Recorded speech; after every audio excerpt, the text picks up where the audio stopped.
Finally, and in the long term, and this is the most important reason, electric drive for vehicles is inherently more efficient than internal combustion. I think the efficiency level for internal combustion is like 25 or 30% and struggling to get higher, but I don't think anybody is ever going to get an internal combustion engine more than about 50% thermally efficient.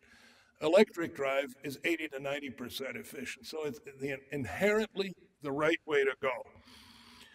And the gap can only grow with the next generation of electric vehicles and the next generation of batteries storing 5 to 10 times as much. We've got lithium sulfur on the horizon, which is 5 times the energy density of lithium ion. Also on the horizon is 10 years out probably is lithium air, which now works beautifully as a primary battery.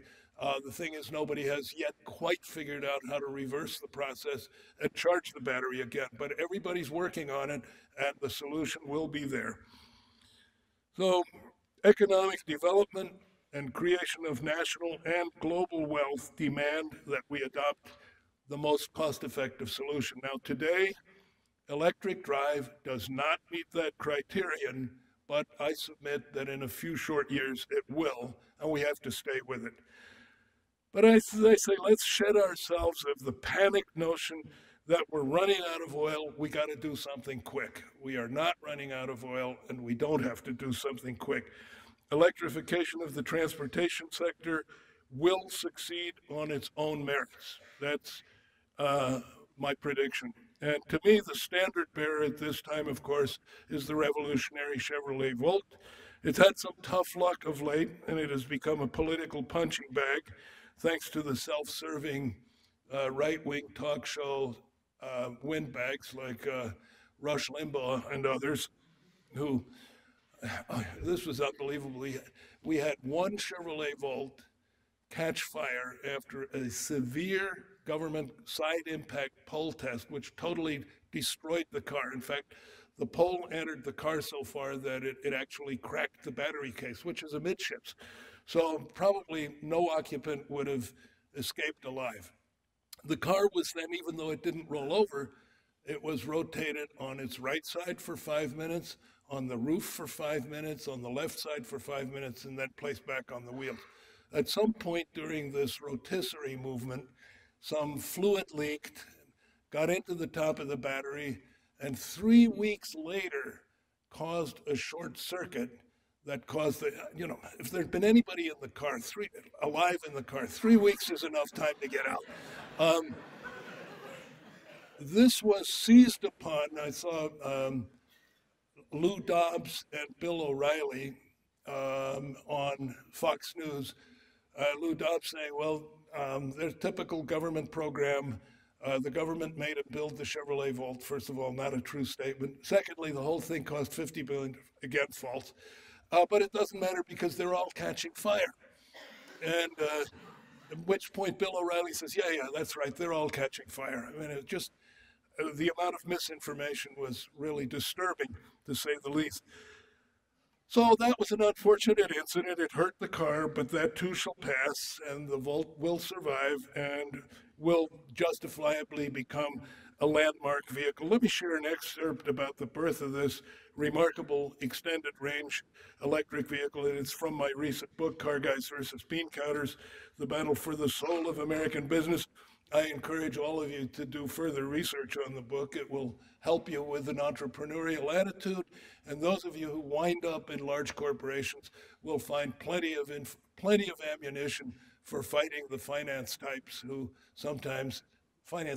lawyers who just like to say no to innovation. You know why they say no to innovation? Because it hasn't been proven to work. Therefore, it involves risk. And what you'll find in a lot of corporations is people who are simply very risk averse, don't want to make a mistake, and the surest way not to make a mistake is to not do anything. Of course, over time, that's the biggest mistake of all, because in a fast-changing world, you go out of business that way. So at any rate, explore it further, tell all your family and friends, and this is from the chapter on the Volt. I sat in my office with John Lochner, who at that point was overseeing the global vehicle line executives. He is now his, I think this is public, but he's just now been named head of all of General Motors research and development. At any rate, John Lochner listened not so patiently to my all-electric dream because I really wanted a car more like the Tesla, you know, just loaded with lithium-ion batteries and having a range of about 200 miles. And when John has a thought that simply has to get out, he starts banging his knees together repeatedly. Banging them now, he said, "Look, I know you've got your heart set on an all electric, but let me show you why that's a bad idea. With lithium ion, you get, assuming an efficient car, 5 miles per kilowatt hour of battery. So to get a 100-mile range, you need 20 kilowatt hours. But since you never want to drain the whole battery because it impacts battery life, we'd want a 30 kilowatt hour battery. That's huge.